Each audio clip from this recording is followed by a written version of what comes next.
I do. I think there's a big difference, and they complete each other.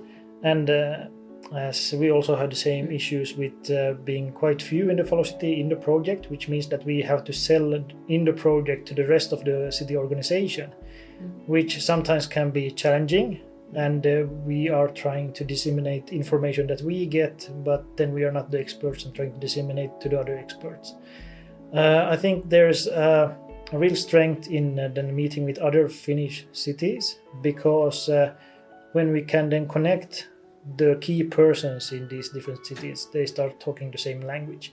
And also one of the greatest or one of the biggest barriers when it comes to replication, as we also have talked about today, is the availability of information, the access to information about the demonstrations.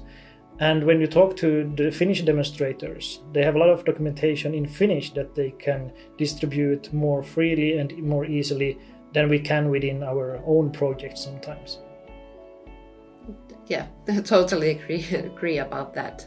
I think the discussions go sort of one step further with the Finnish partners, probably just because the legislation is similar. We sort of understand the barriers and challenges at the same way, so that you don't need to do that basic discussion first if you speak somebody from another country, even if it would be technically almost the same solution. But somehow this legislation and maybe some cultural factors, social things, what people think about, then you are a step further.